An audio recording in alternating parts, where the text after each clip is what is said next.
क्या ये सच है, या फिर राजा भैया झूठ बोल रहे हैं, या फिर पुलिस झूठ बोल रही है?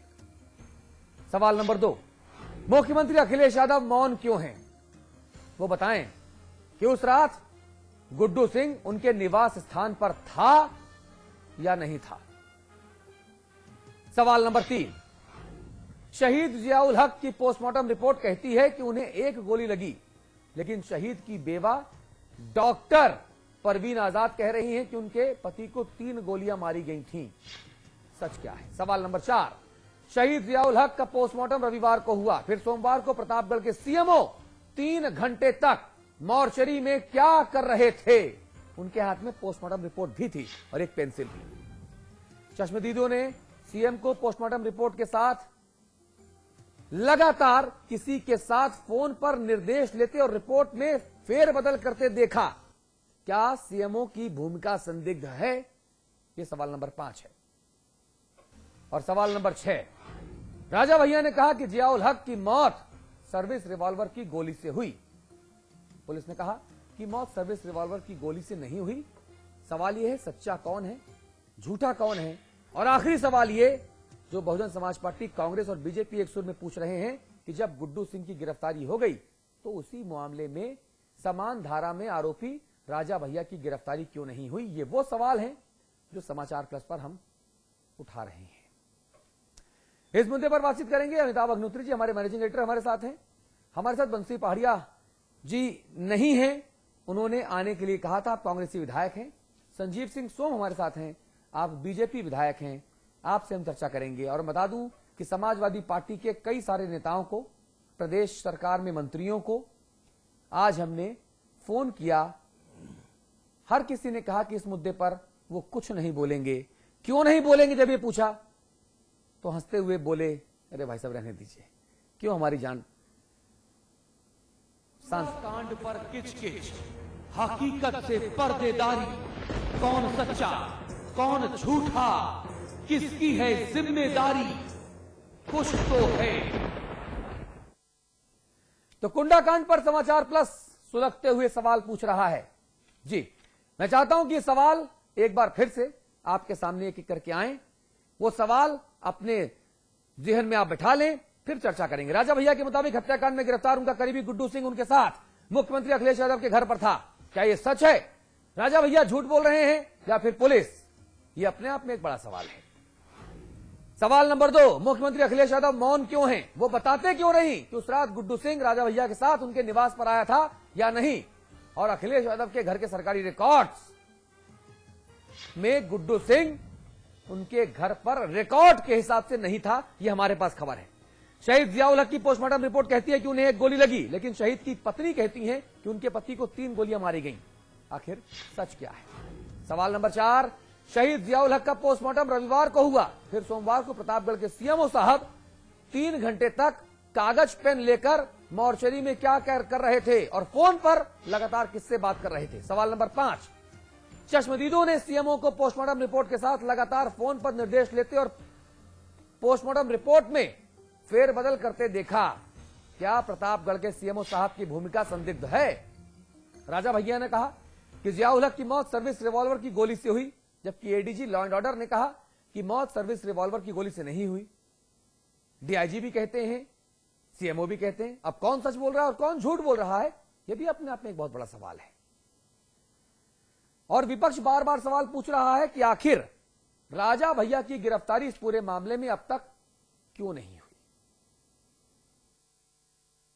ये उत्तर प्रदेश सरकार को, उत्तर प्रदेश के गृह विभाग को इस मुद्दे पर एक्शन लेना चाहिए और मुलजिमात को गिरफ्तार करना चाहिए। गिरफ्तारी करने का अधिकार आज उत्तर प्रदेश सरकार को है। उत्तर प्रदेश सरकार गिरफ्तार करना चाहे करे, न करना चाहे न करे, लेकिन ये न कहे कि सीबीआई को चूंकि यह मुकदमा स्थानांतरित हो गया है, स्थानांतरित नहीं हुआ है, अनुरोध हुआ है।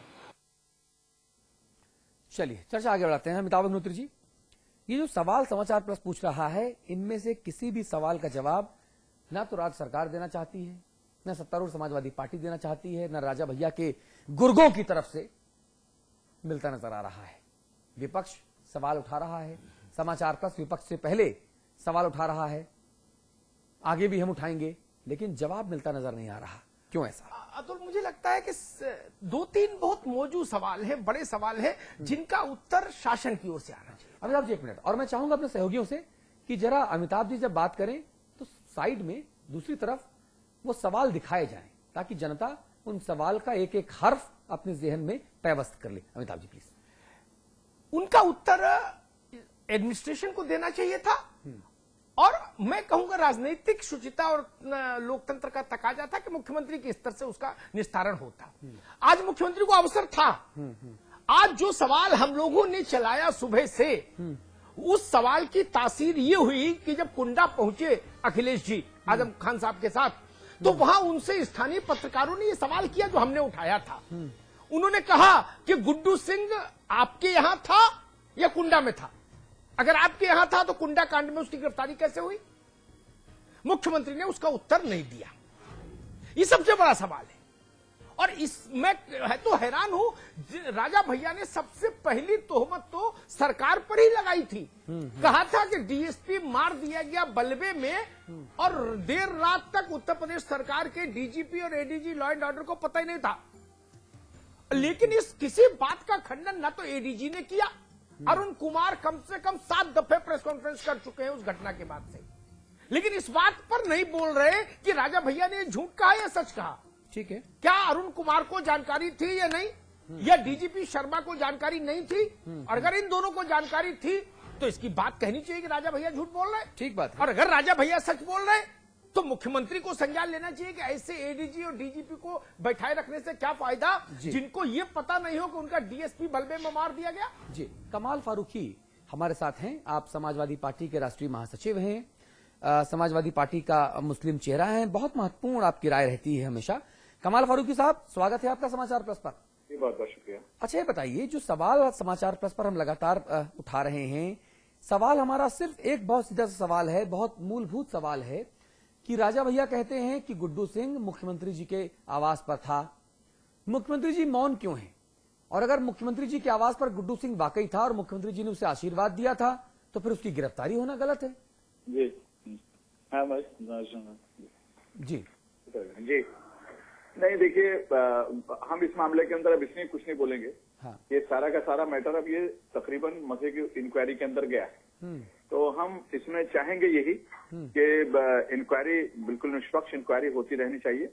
और क्योंकि अब चीफ मिनिस्टर साहब इस बात के ऊपर पूरी तरह से एश्योरेंस दे चुके हैं, हाँ। कि जो भी इसके अंदर मुजरिम निकलेगा, हाँ। इंक्वायरी होगी, हाँ। किसी को कुछ शील्ड नहीं किया जाएगा, और जो मुजरिम निकलेगा उसको सख्त से सख्त सजा मिलेगी। अब फारूकी इसके साहब, बाद मजीद कहने की मैं नहीं समझता कि कोई जरूरत है। फारूकी जहाँ तक ये- फारूकी जी, साहब, पिछले 15 वर्षों से मैं आपको जानता हूँ, जी भाई, व्यक्तिगत तौर से भी हमारा आपका साबका है, और जी भाई। पत्रकार और एक विशेषज्ञ के तौर पर भी तो हम आप एक दूसरे से वाकिफ हैं। मैंने पिछले 15 वर्षों के दौरान इस प्रकरण में जितना बेबस और लाचार आपको अभी देखा, उतना कभी नहीं देखा भाई साहब। देखिए, मैं इससे हर पहले मुद्दे पॉलिटिक्स में पर, हर नहीं था। मुद्दे पर आप बहुत चढ़ के बात करने वालों में से हैं, बहुत ईमानदारी से बात करने वालों में से हैं। आज ऐसा क्या हो गया? जी नहीं, देखिए, बात क्या है कि एक तो आप इस बात से अंदाजा लगा लीजिए कि इस वक्त जो हूँ मैं पार्टी का नेशनल सेक्रेटरी हूँ। तो यकीनी बात है कि मुझको अपने दायरे में रहकर बात करनी होगी। हाँ। पहले मैं आजाद होता था तो किसी पार्टी से मेरा कोई ताल्लुक नहीं होता था, मैं किसी के ताल्लुक से कुछ कह हाँ, सकता था। हाँ। लेकिन ये बात तो रही अलग, ये तो बिल्कुल आपके और हमारे दरमियान जो बात नहीं है। फारूकी उसको- साहब, लेकिन फारूकी मैं साहब, जो फारूकी साहब, आपको जहाँ- विश्वास जहाँ- नहीं फारूकी साहब, जहां तक मैं आपको जानता हूं ना, आप एक ऐसे व्यक्ति हैं जो कभी किसी दल, किसी नीति से बंधे कभी नहीं रहे। आप हमेशा तो सच का साथ, सच का झंडा लेके हमेशा चलते थे। और आपने अलग अलग चैनल्स पर जहां जहां मैंने आपके साथ काम किया, वहां आपने मुझे यही सिखाया भी और ये कहा भी कि साहब, जब भी ब्रेक होता था आप यही कहते थे कि साहब मैं तो सच बोलूंगा, इसको बुरा लगता बुरा लगे।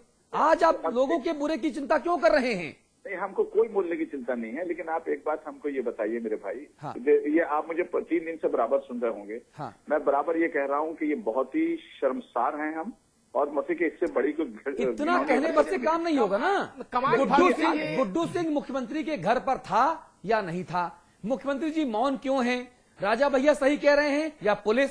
ये सवाल हाँ या ना में देने वाले हैं, इसमें इतना सोचने की जरूरत नहीं है। इत्तेफाक की बात यह है, देखिए 2-3 चीजें जो इसमें जो है ना कंफ्यूजिंग 2-3 चीजें आ रही हैं। अच्छा। एक जो जैसे मिसाल के तौर पर ये बतलाया जा रहा है कि गुड्डू सिंह जो है वो एटीएम से पैसे उसने निकाले, दूसरी तरफ ये भी आ रहा है कि वो वहां मौजूद था। हाँ। और ये सारी की सारी चीजें, दोनों बातें हो सकती है, इसमें सच्चाई भी हो सकती है और जो उनका कैरेक्टर नजर आता है उसमें ये बात भी है कि सारी की सारी चीजें मैनिपुलेट भी हो सकती है। हाँ। लेकिन अब हम इस वक्त इसके ऊपर कोई अपनी टिप्पणी करें तो अच्छा, मैं नहीं मुख्यमंत्री जी समझता। को बोलना चाहिए कि नहीं? एक मिनट, कमाल फारूकी जी, जी भाई। नमस्कार, अमिताभ अग्निहोत्री बोल रहा था। जी अमिताभ भाई बताइए। कमाल भाई, बात बिल्कुल 100% सीधी है। अगर किसी प्रदेश के मुख्यमंत्री के ऊपर उस कल तक उसके कबीना का मंत्री और समाजवादी पार्टी के लिए बेहद अहम महत्वपूर्ण ठाकुर नेता सार्वजनिक तौर से ये कहे कि जो व्यक्ति इस हत्याकांड का प्रमुख आरोपी बना के गिरफ्तार किया गया है वो उत्तर प्रदेश की पुलिस के द्वारा, वह उस रात मेरे साथ मुख्यमंत्री के निवास पर था, मुख्यमंत्री को प्रणाम किया, मुख्यमंत्री ने उससे हालचाल पूछा, तो मुख्यमंत्री और उनके निवास से इसका खंडन या स्वीकारोक्ति तो आनी चाहिए। इसमें सीबीआई कहां रोक रही है? इसमें सीबीआई कहां रोक रही है? इसमें भी रत्न भाई साहब दो बातें हैं इसके अंदर भी। जो इस मामले के अंदर मुझको भी ये बात पता चली है, तो मैंने अपने तौर पर जो इंक्वायरी करी है, मुझको ये पता चला है कि ये उनसे चीफ मिनिस्टर साहब से 10:30 बजे मिले हैं, ऐसा मुझको पता चला है। रात को 10:30 बजे मिले हैं, जबकि उसका जो जियाउल हक का जो मर्डर हुआ है वो 7 बजे 7:30 बजे के आसपास हुआ है। ये गैप टाइम का ये डेफिनेटली सीबीआई इसको जरूर क्या देखेगी। नहीं, क्या प्रतापगढ़ से 2.5 घंटे 2 घंटे में लखनऊ पहुंचा जा सकता है?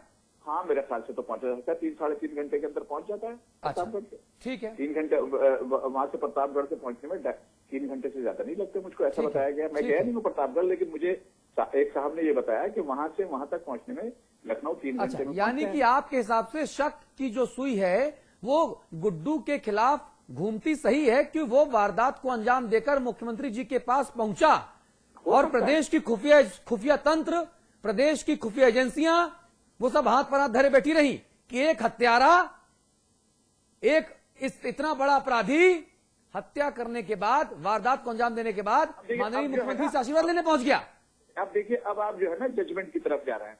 मैं जजमेंट नहीं कर सकता, उसकी वजह यह है हाँ। मैंने आपको पॉसिबिलिटीज ये बतलाई है कि नहीं, मुझको ये पता possibilities चला पे है हम कि वो सवाल कमाल साहब, मैं जजमेंट की ओर नहीं जा रहा, मैं निर्णायक नहीं हो रहा। मेरा सिर्फ सवाल वहीं तक है, यह राजनीतिक शुचिता का सवाल है। मुख्यमंत्री निवास से इसका हाँ या ना में उत्तर आना चाहिए था, चाहे सीबीआई जांच करे, चाहे इंटरपोल जांच करे और चाहे कुंडा का दरोगा जांच करे। जांच का मतलब नहीं, ये लोकलाज का मतलब है। मुख्यमंत्री की तरफ से इसका उत्तर आना चाहिए था, उनके प्रोटोकॉल सिस्टम है पूरा, एक उत्तर आना चाहिए था कि क्या वह व्यक्ति उनसे मिला था उस रात या नहीं। देखिए, जहां तक इस बात का भी ताल्लुक है, देखिए मैं तो इस मामले के अंदर कोई सफाई दे नहीं सकता, क्योंकि ना तो मैं वहां चीफ मिनिस्टर साहब के साथ था, ना मैं वहां पर उस वक्त प्रतापगढ़ के अंदर था। लेकिन मैंने आपको दोनों पॉसिबिलिटीज बतलाई है कि अगर वाकई वो 10:30 बजे मिले हैं और जैसे उनका कत्ल 7 बजे हुआ है और जैसे मुझको बताया गया है कि 2.5-3 घंटे से ज्यादा का रास्ता नहीं है, तो पॉसिबिलिटी ये भी हो सकती है और ये भी हो सकता है कि वाकईतन उसका नाम गलत लिया गया हो। दोनों पॉसिबिलिटीज है। अब यही चीज जो है ना, ये इन्वेस्टिगेशन ही बताएगी। मैं और आप तो बता रहे, क्योंकि आप भी वहां मौजूद नहीं थे, मैं भी वहां मौजूद नहीं था। हाँ। लेकिन ये सारी चीजें अलग हो गई।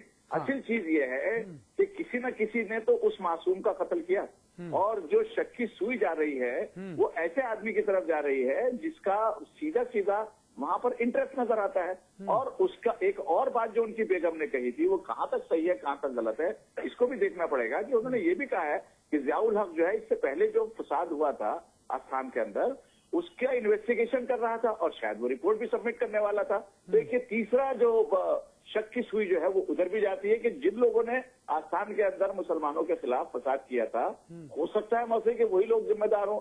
चौथी बात इसमें बहुत अहम यह है कि इतना बड़ा ऑफिसर जो है और बाकी सारे के सारे जो उसके साथ में जो जूनियर्स और आसपास के लोग बात थे, ये कैसे मुमकिन हो गया कि वो अकेला वहां भीड़ में चला गया? इतना तो बेवकूफ वो था नहीं कि भीड़ में चला गया होता। अच्छा, उसको तो ये भी नजर आता है कि फारूकी साहब, मारा गया। फारूकी साहब, इस केस में इतनी उलटबासियां हैं, इतनी उलटबासियां हैं, मुझे लगता है इतनी विचित्रताएं केवल कुंडई में हो सकती हैं और देश में कहीं नहीं। एक उदाहरण देता हूं, आज आपके मुख्यमंत्री और आजम खान से वहां के कम से कम 70-80 पत्रकारों ने एक सामूहिक बात कही। उन्होंने कहा कि अखिलेश जी, हम लोगों ने 3 गोलियां उनके शरीर पर निशान देखे और खोखे उठा के पुलिस को दिए, और पुलिस कह रही है कि हमको बुलेट नहीं मिला। लेकिन आप एक यानी बात सारी देखिए, मीडिया तो झूठ मानिएगा- बोल रही। ये प्रतापगढ़ का प्रताप है, ये प्रतापगढ़ का प्रताप है। 45 केस चले प्रतापगढ़ के राजा भैया के खिलाफ, अब तक 45 से 48 केस चले। किसी केस में गवाह सुरक्षित नहीं रहा, किसी